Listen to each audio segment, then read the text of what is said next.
शहर में पढ़ने वाला अमित छुट्टियों में अपने गांव आया तो उसकी माँ बोली, मेरी सहेली चंदा आई थी। वह और उसकी बेटी रंभा तुझे बहुत याद कर रही थी। वह कह गई है कि जब तू गांव आए तो उनसे मिलने उनके गांव आ जाए, क्योंकि रंभा अब तेरे साथ रहकर अपनी पढ़ाई करेगी। यह सुनकर दूसरे ही दिन अमित अपनी माँ की सहेली चंदा से मिलने उनके गांव चला गया था। जब अमित वहां पहुंचा तो चंदा और उनके घर के सभी लोग खेतों पर गए हुए थे। घर पर रंभा अकेली थी। अमित को देखकर वह बहुत खुश हुई थी। रंभा बेहद खूबसूरत थी। उसने जब शहर में रहकर अपनी पढ़ाई करने की बात कही तो अमित उससे बोला, तुम मेरे साथ रहकर शहर में पढ़ाई करोगी तो वहाँ पर तुम्हें शहरी लड़कियों जैसे कपड़े पहनने होंगे। वहाँ पर ये चुन्नी वुन्नी का फैशन नहीं है। कहकर अमित ने उसकी चुन्नी हटाई तो उसके हाथ रंभा के सुडौल उभारों से टकरा गए। उसकी छुअन से अमित के बदन में बिजली के करंट जैसा झटका लगा था। ऐसा ही झटका रंभा ने भी महसूस किया था। वह हैरान होकर उसकी ओर देखने लगी तो अमित उससे बोला, यह लंबी चौड़ी सलवार भी नहीं चलेगी। वहाँ पर तुम्हें शहर की लड़कियों की तरह रहना होगा। उनकी तरह लड़कों से दोस्ती करनी होगी। उनके साथ वह सब कुछ करना होगा जो तुम गांव की लड़कियां शादी के बाद अपने पतियों के साथ करती हो। कहकर वह उसकी ओर देखने लगा तो वह शर्माते हुए बोली, यह सब पाप होता है। अगर तुम इस पाप पुण्य के चक्कर में फंस कर यह सब नहीं कर सकोगी तो अपने इस गांव में चौका चूल्हा के कामों को करते हुए अपनी जिंदगी बिता दोगी। कहकर वह उसकी ओर देखते हुए बोला, तुम खूबसूरत हो, शहर में पढ़ाई करके जिंदगी के मजे लेना। इसके बाद अमित उसके नाजुक अंगों को बार बार छूने लगा। उसके हाथों की छुअन से रंभा के तन बदन में बिजली का करंट सा लग रहा था। वह जोश में आने लगी थी। रंभा के माँ बाप खेतों से शाम को ही घर आते थे, इसलिए उन्हें किसी के आने का डर भी नहीं था। यह सोचकर रंभा धीरे से उससे बोली, चलो अंदर पीछे वाले कमरे में चलते हैं। यह सुनकर अमित उसे अपनी बाहों में उठाकर पीछे वाले कमरे में ले गया। कुछ ही देर में उन दोनों ने वह सब कर लिया जो नहीं करना चाहिए था। जब उन दोनों का मन भर गया तो रंभा ने उसे देसी घी का गर्मा गर्म हलवा बनाकर खिलाया। हलवा खाने के बाद अमित आराम करने के लिए सोने लगा। उसे सोते हुए देखकर फिर रंभा का दिल उसके साथ सोने के लिए मचल उठा।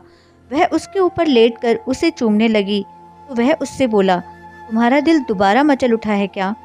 तुमने मुझे प्यार का चस्का जो लगा दिया है। रंभा ने अमित के कपड़ों को उतारते हुए कहा। इस बार वह कुछ ही देर में प्यार का खेल खेल कर पस्त हो चुके थे, क्योंकि कई बार के प्यार से वो दोनों इतना थक चुके थे कि उन्हें गहरी नींद आने लगी थी। शाम को जब रंभा के माँ बाप अपने खेतों से घर लौटे तो अमित को देखकर खुश हुए।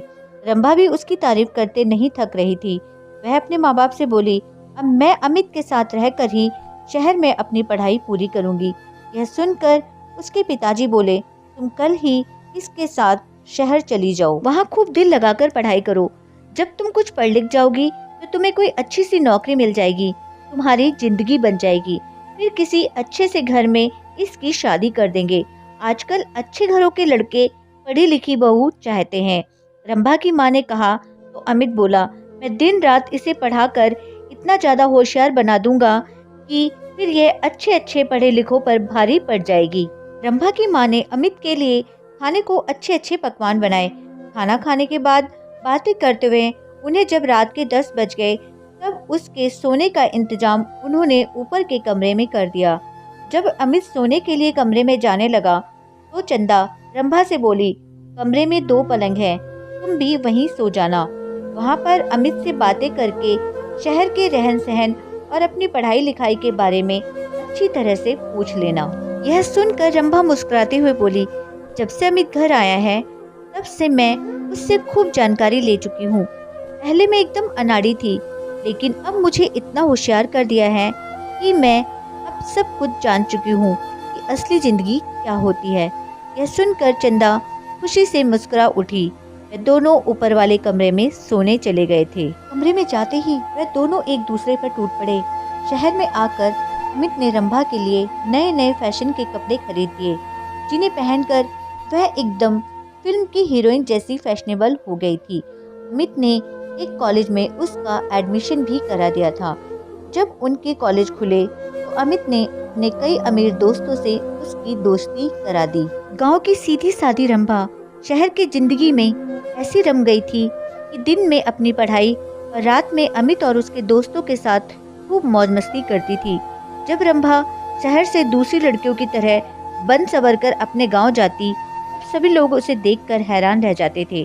उसे देखकर उसकी दूसरी सहेलियां भी अपने माँ बाप से उसकी तरह शहर में पढ़ने की जिद करके शहर में पढ़ने लगी थी। अब अमित उसकी गांव की सहेलियों के साथ भी मौज मस्ती करने लगा था। उसने रंभा की तरह उनको भी प्यार का चस्का जो लगा दिया था। दोस्तों, इस कहानी से हमें यह सीख मिलती है कि हमारी जैसी संगत होती है वैसी ही हमारी रंगत हो जाती है। इसलिए हमें अपनी संगत का बहुत ध्यान रखना चाहिए। इसी के साथ मैं आपसे विदा लेती हूँ। आपको ये कहानी कैसी लगी कमेंट के माध्यम से जरूर बताइएगा। अगर आपको वीडियो जरा सी भी पसंद आई है तो प्लीज़ लाइक शेयर करें और चैनल को सब्सक्राइब करना ना भूलें। आपका कीमती समय देने के लिए दिल से शुक्रिया।